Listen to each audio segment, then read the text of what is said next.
दिल्ली की कॉलोनी में गंदे पानी के शदीद आबी जमाव की वीडियो ने सियासी हलकों में हलचल मचा दी है। कांग्रेस लीडर राहुल गांधी ने इस वीडियो को शेयर करते हुए न सिर्फ बीजेपी हुकूमत बल्कि पूरे निजाम को कड़ी तनकीद का निशाना बनाया। राहुल गांधी ने कहा कि शहरी मसाइल को नजरअंदाज करना अब एक मामूल बनता जा रहा है, जो एक खतरनाक रुझान है। पेश तफसीली रिपोर्ट। ये मनाजिर दिल्ली के मुबारकपुर डिबास इलाके में वाक़े शर्मा एनक्लेव के हैं, जहां गुज़िश्ता कई महीनों से गंदे पानी का शदीद आबी जमाव लोगों की जिंदगी को अजीरन बनाए हुए है। गलियों में घुटनों तक जमा गंदे पानी के बायस रिहायशियों को अपने ही घरों तक पहुंचने के लिए इस बदबूदार पानी में चलना पड़ता है। वीडियो में देखा जा सकता है कि गंदा पानी सिर्फ सड़कों तक महदूद नहीं बल्कि घरों के अंदर भी दाखिल हो चुका है। मकामी खवातीन का कहना है कि नहाने और रफ़े हाजत का पानी गलियों में जमा रहता है, जिससे बीमारियों का खदशा बढ़ गया है। उनके मुताबिक मुतअद्दिद बार इंतज़ामिया से शिकायत की गई मगर कोई सुनवाई नहीं हुई। एक खातून ने बताया कि वो बारहा हुकाम के सामने फरियाद कर चुकी हैं, लेकिन हर बार सिर्फ वादे मिले। एक मकामी शख्स का कहना है कि हालात इस कदर ख़राब हो चुके हैं कि उसे अपना घर छोड़कर दूसरी जगह मुंतकिल होना पड़ा। राहुल गांधी ने इस वीडियो को अपने सोशल मीडिया अकाउंट पर शेयर करते हुए लिखा कि आज आम हिंदुस्तानी की जिंदगी जहन्नुम बन चुकी है। उन्होंने इल्ज़ाम आयद किया कि निज़ाम इक़्तिदार के सामने फ़रोख्त हो चुका है और अवामी मसाइल को जानबूझकर नज़रअंदाज किया जा रहा है। राहुल गांधी का कहना है कि शहरी बदहाली को अब नया नॉर्मल बना दिया गया है, जो समाज के लिए निहायत ख़तरनाक है।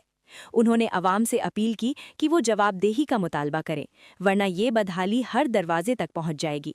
बताया जा रहा है कि कॉलोनी की ये हालत गुज़िश्ता 8 माह से बरकरार है, लेकिन इंतज़ामिया की बेहिसी पर ताहाल कोई ठोस कदम नहीं उठाया गया। ब्यूरो रिपोर्ट, मुनसिफ टीवी। उत्तराखंड में अक़लियतों के खिलाफ मुबैना तशद्दुद, जबरी नकल मकानी, नफरत पर मबनी सियासत को लेकर आज दिल्ली में एक अहम फैक्ट फाइंडिंग रिपोर्ट जारी की गई। ये report association for protection of civil rights की जानिब से तैयार की गई, जिसकी रस्म इजरा प्रेस क्लब ऑफ इंडिया में अंजाम पाई गई। रिपोर्ट में दावा किया गया कि उत्तराखंड के मुख्तलिफ इलाकों में अक़लियती तबके को मुनज़्ज़म तौर पर निशाना बनाया गया, जिसके नतीजे में कई खानदान अपने घरों से नकलो मकानी पर मजबूर हुए।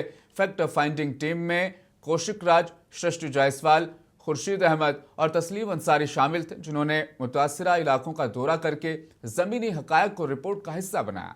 इस दौरान साबिक IAS हर्षमंदर ने कहा कि यह सिर्फ तशद्दुद का मामला नहीं बल्कि यह हमारे आईनी इक़्तिदार के लिए एक संगीन चैलेंज है। अगर वक्त रहते इस पर तवज्जो ना दी गई तो हालात मजीद खराब हो सकते हैं। प्रोग्राम में सुप्रीम कोर्ट के सीनियर वकील प्रशांत भूषण ने कहा कि कानून की बालादस्ती को कमजोर किया जा रहा है और आईनी इदारों को अपना किरदार यहाँ पर अदा करना होगा। साबिक लेफ्टिनेंट गवर्नर दिल्ली नजीब जंग ने कहा कि नफरत पर मबनी सियासत मुल्क की समाजी महंगी को नुकसान पहुंचा रही है। सीनियर सहाफ़ी सवाक नकवी और उत्तराखंड के साबिक वजीर याकूब सिद्दीकी ने भी रिपोर्ट के नुकात की हिमायत करते हुए शफाफ जांच और मुतासरीन को इंसाफ फराहम करने का मुतालबा किया है।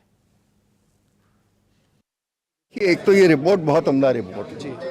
इन्होंने साफ कर दिया है कि वहाँ की सरकार जो है वो पक्षपात कर रही है और इन्होंने ये भी रिपोर्ट में साबित कर दिया है कि कहीं ना कहीं इसको रोकना बिल्कुल ज़रूरी है। अब रोकने के क्या उपाय होंगे, सरकार से बात की जाए, कानून का सहारा लिया जाए, ये तो देखने की बात है। मेरा ये मानना है कि हिंदुस्तान एक सेकुलर मुल्क है, कॉन्स्टिट्यूशन उसका चलाता है। ये आपने देख लिया, जिन लोगों ने रिपोर्ट बनाई है वो खुद हिंदू हैं जी। तो हिंदुस्तान कोई कम्युनल मुल्क नहीं है, लेकिन जैसा सिद्दीकी साहब ने कहा वहाँ कि एक तत्व, एक सेगमेंट है जो हमारी भाईचारे को ख़राब करना चाहता है, उसी के लिए हम रजिस्ट करते हैं। उसका तो कोई सलूशन है नहीं, उसका सामना करना होगा। और जैसे प्रशांत जी ने कहा कि ये टाइम आता है, ये दौर होता है और वो दौर ख़त्म भी होता है। 20% आबादी अल्पसंख्यक हो, उनको मायूस होने की ज़रूरत है, क्योंकि उनके साथ कहीं ना कहीं हिंदू खड़ा है। उनके साथ 80% हिंदुस्तान में हिंदू है। हिंदुस्तान आज सेकुलर है क्योंकि हिंदू सेकुलर है। तो अगर 15-20% नफरत फैला रहे हैं, इसको आप कामयाब नहीं होने देंगे। ये हिंदुओं का भी दायित्व है और वो समझते हैं। मुसलमानों को हताश होने की ज़रूरत नहीं है। हमको अपनी लड़ाई लड़नी है और लोगों को सच बताना है। उसके लिए हम लोगों को एक truth army, volunteer truth army बनाने की ज़रूरत है। साथ में पीस, कम्युनल पीस कमिटीज़ हर डिस्ट्रिक्ट में बनाने की ज़रूरत है। और साथ में एक ऐसा cadre of young activist lawyers खड़ा करने की ज़रूरत है जो लोग नफ़रत फैला रहे हैं और झूठे केस बना रहे हैं उनके खिलाफ एक्शन ले। मैं तो यही मैसेज देना चाहूँगा कि इसमें हताश मत होइए, अभी खड़े रहिए। ये पता नहीं कि कितनी जल्दी माहौल बदल सकता है, फिर से ठीक हो सकता है। उत्तराखंड के लोगों को खुद सोचना चाहिए कि आपके अपने ही नेबर्स हैं, पड़ोसी हैं, भाई हैं, जिनके आप बचपन से पढ़े हैं, क्लासमेट्स हैं, आप उनके साथ ऐसा व्यवहार क्यों कर रहे हैं? आपको ऐसा क्या इंसाइटमेंट हो रहा है कि आपको किसी के साथ इस तरह से व्यवहार करने का ज़रूरत पड़ रही है? तो आई थिंक एक इंट्रोस्पेक्शन है जो उत्तराखंड के लोगों को खुद ही करने की ज़रूरत है। कहाँ मगरबी बंगाल के पुरुलिया जिले में इलेक्शन कमीशन ऑफ इंडिया के खिलाफ केस दर्ज किया गया। एक 82 साला शख्स की मौत के सिलसिले में यह केस दर्ज किया गया। मज़कूरा शख्स ने मुबैना तौर पर रियासत में एसआईआर पर तशवीश की वजह से खुदकुशी कर ली थी। हुक्काम के हवाले से रिपोर्ट के मुताबिक एफआईआर मुतवफ़ी के बेटे की शिकायत पर दर्ज की गई। ज़राए के मुताबिक मुकदमे में इलेक्शन कमीशन के एहलकारों के खिलाफ खुदकुशी के लिए उकसाने और मुजरिमाना साजिश के इल्ज़ामात शामिल हैं। एफआईआर में किसी एहलकार का नाम नहीं लिया गया। पाड़ा ब्लॉक के चौटाला गांव के एक कबायली शख्स दुर्जन मांझी ने एसआईआर के समाअत के लिए हाजिर होने से चंद घंटे कबल मुबैना तौर पर खुदकुशी कर ली थी। मांझी के अहल खाना ने इल्जाम लगाया कि उसने एसआईआर से परेशान होकर अपनी जिंदगी का खात्मा किया है। Chief election commissioner Gyanesh Kumar ने इंतखाबी अमल में बूथ लेवल अफसरान के किरदार को बुनियादी सुतून करार देते हुए कहा कि मुल्क में इंतखाबी जमहूरियत की असल बुनियाद यही अफसरान है। नई दिल्ली में मुनक्किदा 3 रोज़ा बैनुल-अक़वामी कॉन्फ्रेंस से खिताब करते हुए चीफ इलेक्शन कमिश्नर ने कहा कि वोटर लिस्ट की तैयारी हर अहल शहरी का इंदराज जमहूरियत को मजबूत बनाने के लिए नागुज़ैर है। That pure electoral rolls, including each and every eligible elector as per law, is essential to strengthen the democracy and all elections which will be held on the basis of that electoral roll. The second segment is the conduct of elections, which becomes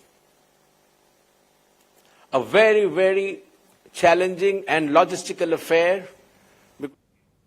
आलमी सतह पर बढ़ती हुई तिजारती कशीदगी, कमजोर अमेरिकी dollar और सरमायाकारों में गैर यकीनी के माहौल के दरमियान सोने और चांदी की कीमतों में जबरदस्त तेजी देखने में आई है। बुध के रोज सोना तकरीबन 5% इजाफे के साथ नई रिकॉर्ड सतह के करीब पहुंच गया है, जबकि चांदी ने भी अपनी तारीखी बुलंदतरीन कीमत को छू लिया। बताते चले, इस सेशन में फरवरी में डिलीवरी वाला सोना 1,58,339 रुपये फी 10 ग्राम तक जा पहुंचा है, जो अब तक का सबसे बुलंद सतह है। इसी तरह चांदी जो डिलीवरी वाली है वो 3,35,000 रुपये फी किलोग्राम तक पहुंच गई है।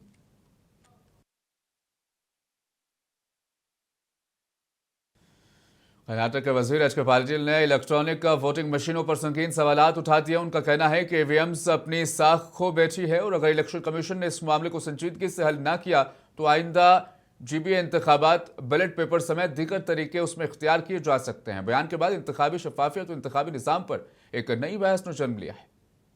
In view of the loss of credibility, the credibility erosion has taken place as regards EVM. Either election commission should re-establish that credibility, or else we should go for some other option. And this option, ballot paper, is tried and tested not only in India, in many of the most forward Western democracies.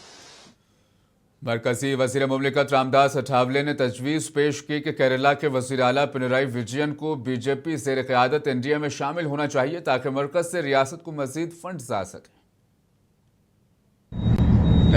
Here in Kerala, Honorable Vijayan is the Chief Minister of Kerala. He is from Communist Party, and he is also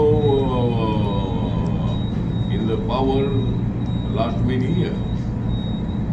Then I appeal to Honorable Vijayan ji, if the Vijayan will join the NDA, then that will be the very revolutionary decision.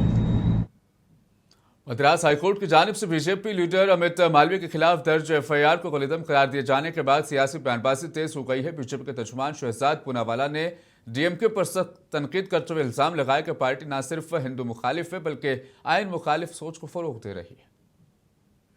DMK leaders should know that on 4th of March 2024, the Honorable Supreme Court has slammed Udayanidhi Stalin for the same comment.